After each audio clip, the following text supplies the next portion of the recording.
அனைவருக்கும் வணக்கம். நம்மளுடைய மாடர்ன் சர்வே இன் தமிழ் யூடியூப் சேனலில் ரோடு இன்ஸ்பெக்டர் சம்மந்தமான பல்வேறு முக்கியமான அறிவிப்புகளை நம்ம ஒரு ப்ராப்பராக வீடியோவாக அப்லோட் பண்ணிட்டே இருக்கோம். ரோடு இன்ஸ்பெக்டருடைய தேர்வு சம்மந்தமாக உச்சநீதிமன்றத்தில் வழக்கு இருக்குது, இவங்க அனைவருக்குமே தெரியும். அந்த வழக்கு பார்த்திங்கன்னா நேற்று விசாரணைக்கு வந்துச்சு. நம்ம அதை ஒரு வீடியோவாக அப்லோட் பண்ணியிருந்தோம்.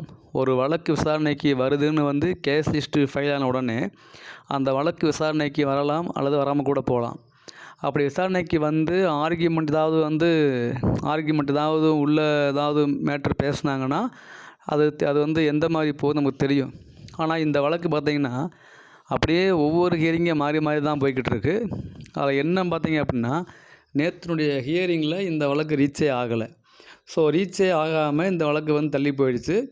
நேற்று ஏப்ரல் 2, 4 இந்த வழக்கு பார்த்திங்கன்னா கேஸ் லிஸ்ட் நம்பர் 30க்கு மேலே தான் இருந்துச்சு. ரீச் ஆகிருக்கலாம், ஆனால் ரீச் ஆகலை.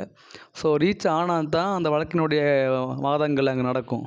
ரீச் ஆக என்ன பண்ணிட்டாங்கன்னா, டைம் ஆனதுனால இந்த வழக்கு என்ன பண்ணிட்டாங்கன்னா, வரக்கூடிய மே 6ஆம் தேதி இந்த வழக்கு என்ன பண்ணிட்டாங்க, ஒத்தி வச்சிட்டாங்க. மே 6 இந்த வழக்கு நடக்குமா அப்படின்னு தெரியாது. ஏன்னா கோர்ட்டு லீவாக இருக்கலாம், சொல்ல முடியாது.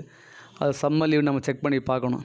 மேபி மே மாதம் ஃபுல்லாக சம்மர் ஹாலிடேவாக இருந்துச்சுன்னா கோர்ட் லீவ் விட்டுருவாங்க.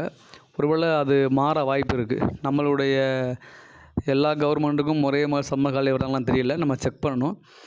மே 6ன்னு அவங்க போட்டிருக்காங்க அவங்களுடைய கேஸ் லிஸ்ட்டில்.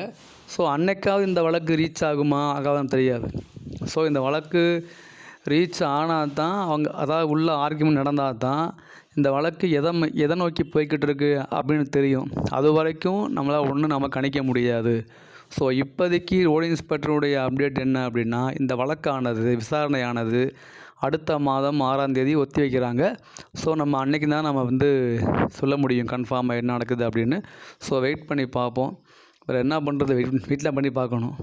என்ன அப்டேட்னாலும் நான் முழுமையாக ப்ராப்பராக அப்லோட் பண்ணுறேன். வெயிட் பண்ணுங்கள். தேங்க்யூ.